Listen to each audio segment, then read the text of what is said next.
প্ৰিজেস টাইমে বিব্ৰেকিং এ মুহূৰ্তত ৰাজ্যত পুনৰ ভয়ংকৰ পথ দুৰ্ঘটনা এবাৰ ৰাজপথতে বাগৰি পৰিল তেল পৰিবাহী টেংকাৰ আৰু ঘটনাৰ পিছতে হাহাকাৰ পৰিৱেশৰ বিৰাজ কৰিছে উপস্থিত হৈছে আৰক্ষী আৰু অগ্নি নিৰ্বাপক বাহিনীৰ দল হৈছে জনাইছো বিব্ৰেকিং এ মুহূৰ্তত জনাইছো ভয়ংকৰ পথ দুৰ্ঘটনা ৰাজ্যত পুনৰ সংঘটিত হৈছে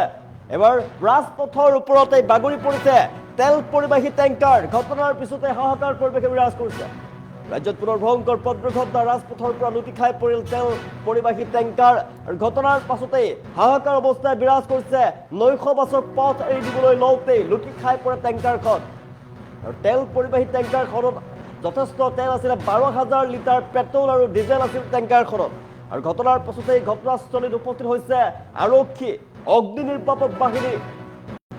আপনাৰ পিছনে লাগিছে হাহাকাৰ অগ্নি নিৰ্বাপক বাহিনীৰ দল উপস্থিত হৈছে ডুবলিগড়ৰ পৰা নাজিৰালৈ তেল লৈ আহিছিল টেংকাৰখনে আৰু সেই সময়তে ভয়ংকৰ দুৰ্ঘটনাত পতিত হৈ পৰিছে এতিয়া তেল পৰিবাহী টেংকাৰ আমি নিশ্চয় কৰিছো ঘটনাৰ পিছতে হাহাকাৰ পৰিৱেশে বিৰাজ কৰিছে প্ৰায় 12,000 লিটাৰ পেট্ৰল আৰু ডিজেল আনিছিল টেংকাৰখনত আৰু বাগৰি পৰে তেল পৰিবাহী টেংকাৰখন ৰাজপথৰ পৰা লুটি খাই পৰে ভয়ংকৰ পথ দুৰ্ঘটনা ৰাজ্যত পুনৰ ভয়ংকৰ পথ দুৰ্ঘটনা ডুবলিগড়ৰ পৰা নাজিৰালৈ তেল লৈ আহিছিলে আৰু সেই সময়তে নৈশ বাছক বাট এৰি দিছিলে তেল পৰিবাহী টেংকাৰখনে আৰু সেই সময়তে লুটি খাই পৰে টেংকাৰখন ঘটনাৰ পিছতে উত্তপ্ত পৰিস্থিতি বিৰাজ কৰিছে ঘটনাস্থলীত আৰক্ষী বাহিনী উপস্থিত হোৱা দেখিবলৈ পোৱা গৈছে আৰু ঘটনাস্থলীত অগ্নি নিৰ্বাপক বাহিনী উপস্থিত হোৱা দেখিবলৈ পোৱা গৈছে ভয়ংকৰ পৰিৱেশ বিৰাজ কৰিছে যিকোনো মুহূৰ্ততে ভয়ংকৰ ঘটনা সংঘটিত হ'ব পাৰে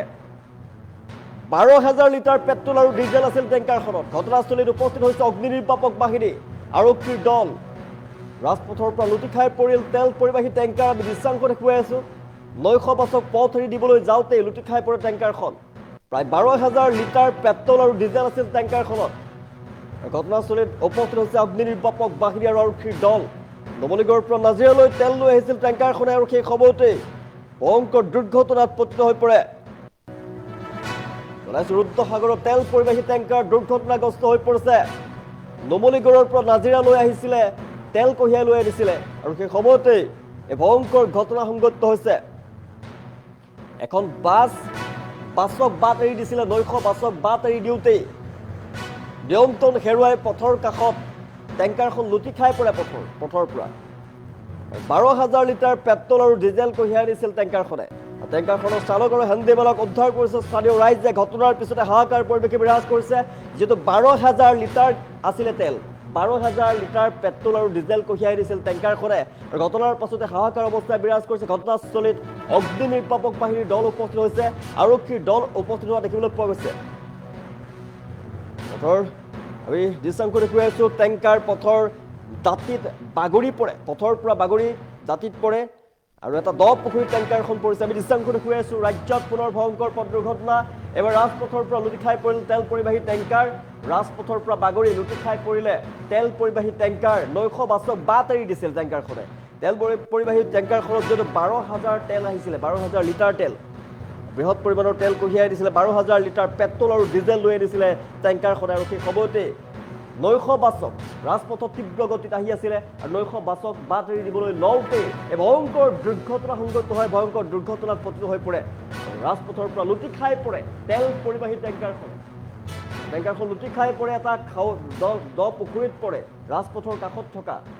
ঘটনাৰ পিছতে হাহাকাৰ পৰিৱেশে বিৰাজ কৰিছে কথমপি প্ৰাণ ৰক্ষা পৰিছে ড্ৰাইভাৰ হেণ্ডিমেনৰ তেল পৰিবাহী বাহনখনৰ টেংকাৰখনৰ চালক আৰু হেণ্ডিমেনৰ প্ৰাণ ৰক্ষা পৰিছে ৰাইজে তেওঁলোকক উদ্ধাৰ কৰিছে কিন্তু ঘটনাৰ পিছতে অগ্নি নিৰ্বাপক বাহিনীৰ দল উপস্থিত হৈছে আমি দৃশ্যাংশ দেখুৱাইছো আৰক্ষীৰ দল উপস্থিত হোৱা দেখিবলৈ পোৱা গৈছে হাহাকাৰ পৰিৱেশে বিৰাজ কৰিছে ৰাস্তাটো বিশেষকৈ এডোখৰ বহুত ভাল নহয় এইফালৰ পৰা চুপাৰ এখনো আহিলে নিজৰ